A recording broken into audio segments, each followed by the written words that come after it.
ちょっと想像してみてほしいんですけれど、いつものスーパーに向かって、そろそろ秋だから油の乗ったサンマでも買おうかなって鮮魚コーナーに向かうとしますよね。はい。でもそこにはサンマはなくて、代わりに色鮮やかな熱帯魚が並んでいる。で、ふと見ると、サンマはガラスケースの中で、信じられないような高値がつけられた超高級品になっている。かなりショッキングな光景ですよね。これ決して SF 映画の話ではなくて、すぐそこまで来ている私たちの現実なんですよね。というわけで、ようこそ今回の徹底分析、ディープダイブへ。よろしくお願いします。今日のミッションはですね、2026年3月11日時点の複数の最新資料から見えてきた、2026年から2036年における日本の食生活の未来予測。これを解き明かすことです。気候変動っていう過酷な現実に対して、私たちがテクノロジーとデータでどう立ち向かって、毎日の食卓をどう再設計していくのか。まさに食卓そのものが気候変動の最前線になっていますからね。そうなんですよ。ちなみに今回はですね、気候変動に伴う不動産とか避暑地への移住の話、あとは衣服のテクノロジーみたいな話題は一切切り捨てます。ひたすら私たちの胃袋を満たす食。ここに完全フォーカスしてお届けしますよ。了解しました。毎日口にするものが根本から変わっていく、非常にダイナミックな10年間になるというデータが揃っていますから、たっぷり掘り下げていきましょ資料を読んでいて一番ハッとさせられたのが、日本人がずっと大切にしてきたカレンダー通りに旬のものを食べるっていう当たり前の習慣が今まさに消滅しようとしているっていう事実でした。ちょっとこれ紐解いていきましょうか。う。はい。私たちの日常から春と秋がどんどん短くなっていますよね。長い酷暑の夏があって、いきなり短くて厳しい冬が来る。いわゆる二気化って呼ばれる現象ですけど、これが食文化にどれほどのインパクトを与えているんでしょうか。概念そのものの位置づけが劇的に変わってしまったということなんです。位置づけが変わったですか？ええ。かつては季節が巡ればスーパーに山積みになって安く手に入るのが旬でしたよね。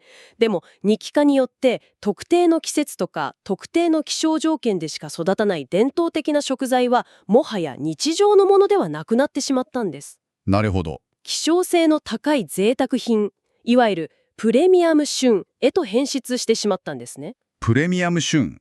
響きはなんだか特別感があってかっこいいですけど、要するにもう庶民には手が出ない値段になっちゃった季節の食べ物ってことですよね。まさにその通りです。なんだか寂しい話ですけど、具体的にはどんな食材がそのプレミアム化の波に飲み込まれているんですか？最も顕著なのが海の良きですね。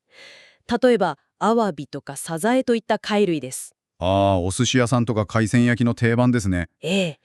現在日本近海の海面水温は世界平均の2倍以上のペースで上昇しているんです。その影響で海の中では磯焼けという現象が猛威を振るっています。磯焼けですか？はい。これはアワビなどの餌となる海藻の森、つまり藻場が海底から完全に消滅してしまう現象なんです。餌がないということは当然生きていけないですよね。ええ。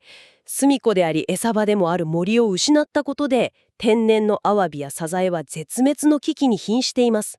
結果としてこれらは投機の対象になったり、一部の高級料亭でしか扱えない特別な贅沢品に分断されてしまったんです。幻の食材になっちゃうわけですね。でも影響を受けているのは海の中だけじゃないって資料にありました。私お酒が好きなんですけど、日本酒の危機についてはかなりショックを受けましたよ。実はそこが自然環境と伝統文化のジレンマを象徴する部分なんですよね。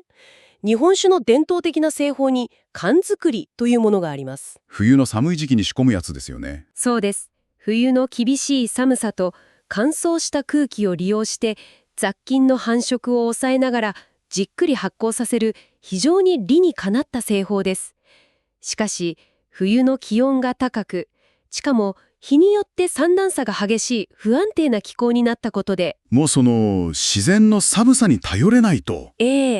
この自然に依存した酒造りが事実上不可能になりつつあるんです。つまり昔ながらの蔵の作りではお酒が腐ってしまったり味が安定しなくなってしまうってことですか？そういうことです。生き残るための解決策は一つしかありません。巨大な空調設備を導入して建物の温度を一年中完全にコントロールできる通年醸造のシステムに切り替えることですね。なるほど。エアコンで冬を作るわけだ。でもこれには莫大な資本が必要です。何百年と続く歴史や素晴らしい技術を持っていても、数億円規模の設備投資ができない地方の小規模な酒蔵は、気候のノイズに耐えきれず廃業の危機に直面しているんです。ビジネスモデルの失敗じゃなくて気候の変化で歴史が途絶えちゃうんですね。これリスナーのあなたにとって季節を感じる食べ物って何でしょうか？秋の味覚、冬の熱感。それが全て手の届かない超高級品になってしまう世界。本当に。正直かなり暗い気持ちになりそうですが、ここからが本当に面白いところなんですが、人間もただ黙って食卓が貧しくなるのを見ているわけじゃないんですよね。もちろんです。主食であるお米の世界では、もはや SF みたいな劇的な変化、いわば農業のサイボーグ化とも呼べる進化が進んでいるとか。そうなんです。悲観するだけではなくて、すでに適用に向けた巨大なシフトが完了しつつあります。お米はまさにその最前線ですね。日本のお米の王様といえば、長年コシヒカリなどの伝統品種でしたよね。もう米といえばコシヒカリってイメージです。しかし現在、記録的な猛暑によって米粒が白く煮出れちゃっている白身熟粒とか、熱と乾燥でひびが入ってしまう銅割り米が頻発しているんです。ひびが入ったり白く濁ったりするとやっぱり美味しくないんですか？食感がパサパサになって炊き上がりも悪くなります。何より農家にとっては最高ランクである一等米の認定を受けられなくなって収入が激減してしまうという死活問題なんですよ。そこで私たちが食べるお米のラインナップそのものが根本から変わってきていると。はい。現在進行しているのはかつてない規模の品種と産地の総入れ替えです。総入れ替え。熱帯夜が続いても白濁せず、過酷な環境下でも艶と粘りを維持できる虹のきらめきとか熊さんの輝きといった高温耐性品種への完全移行が全国規模でほぼ完了しようとしています。虹のきらめき。名前も新しいですね。私たちがスーパーで手に取るお米はすでに暑さに対抗するためにアップデートされたサイボーグ化された品種になりつつあるんです。品種が強くなっているんですね。でも産地そのものも大きく動いてるんですよね。昔は新潟とか東北が米どころのイメージでしたけど。かつての米どころであった北陸や東北でも猛暑の影響で一等米の維持が年々厳しくなっています。その結果、現在では気候が比較的冷涼で安定している北海道が日本最大の米どころとしての地位を盤石にしています。北海道が最大の米どころ。ちょっと前までは考えられなかった光景ですよね。フルーツの世界でも同じように産地の大移動が起きているって資料にありましたが。フルーツの北進も非常に顕著でかつ深刻な理由があります。例えば本州、特に青森などの伝統的なリンゴ産地では単に暑いから北上しているわけではないんです。と言いますと？超重量級のザラメ雪という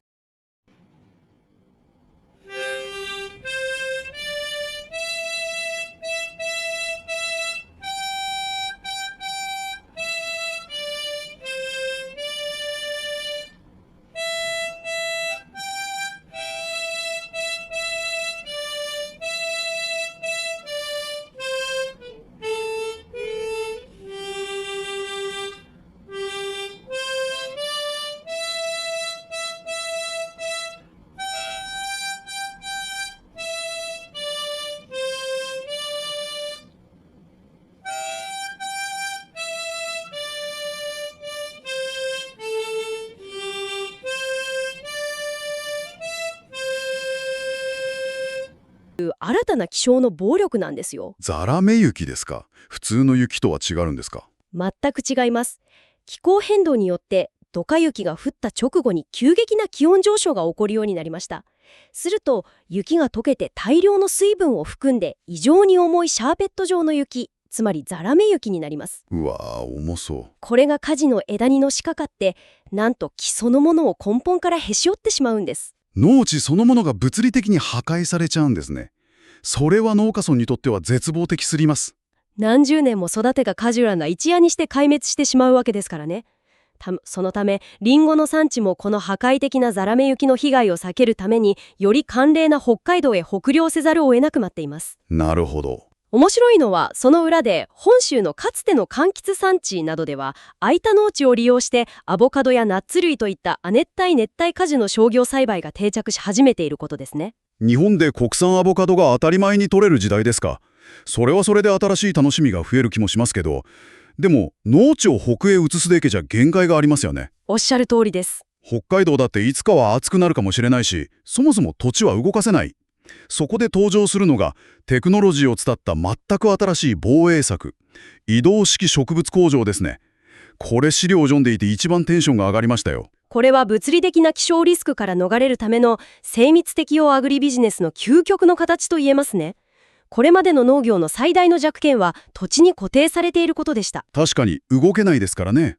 どんなに優れた技術があっても、そこに局地的な豪雨や台風、先ほどのザラメ雪が来れば全滅をもがなれません。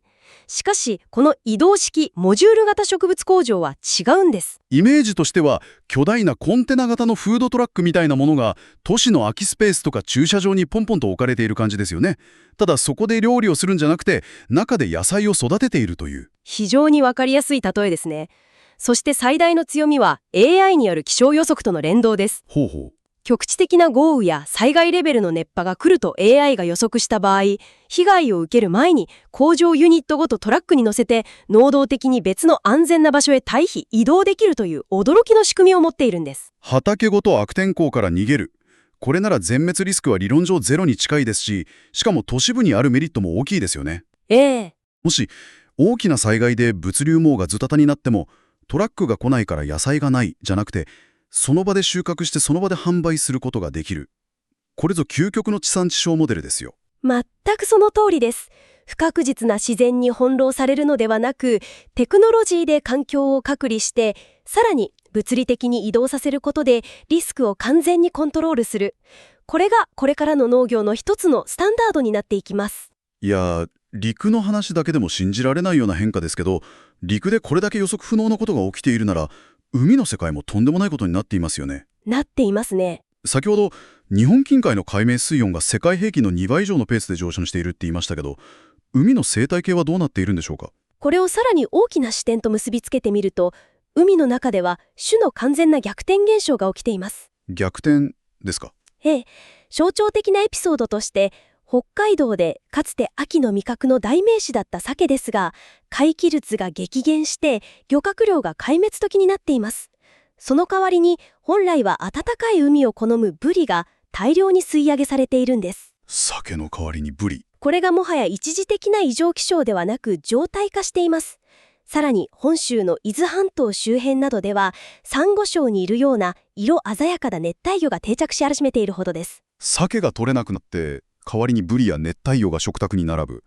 でも海の中が見えない漁師さんたちはどうやって魚を取るんですか。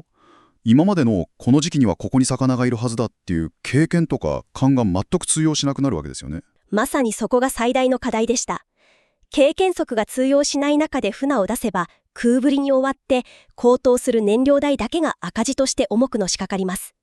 そこで漁業の世界でもパラダイムシフトが起きたんです。はい。それが海洋 DX と呼ばれる防衛型予測型漁業への移行です。海洋 DX、予測する漁業ですね。でもちょっと意地悪な見方もすると、それって漁師さんたちが代々受け継いできた海の男の直感とか熟練の技みたいなものを否定することになりませんか。抵抗はなかったんでしょうか。抵抗や葛藤は間違いなくありましたよ。しかし背に腹は変えられないという現実が勝ったんです。海洋 DX では衛星や海中のセンサーから得られる水温や潮流のリアルタイムデータを解析して AI が今日どの魚群がどこにいるかを高精度で予測します。 AI がピンポイントで教えてくれるわけですね。漁師は手元のタブレットで最適な漁場を確認して向かうため、無駄な航行を極限まで減らすことができます。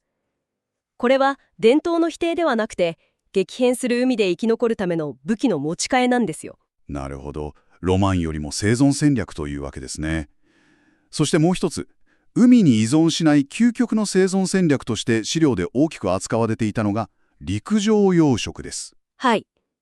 閉鎖循環式陸上養殖というシステムが2026年から2031年にかけて爆発的に普及する産業基盤となっています。陸に巨大な水槽を作るんですよね。そうです。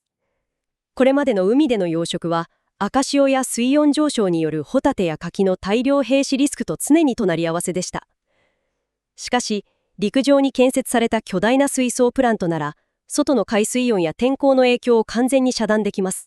サーモンとかエビの陸上養殖は最近よく聞きますけど、驚いたのは、海苔まで陸上プラントで作られているっていう事実です。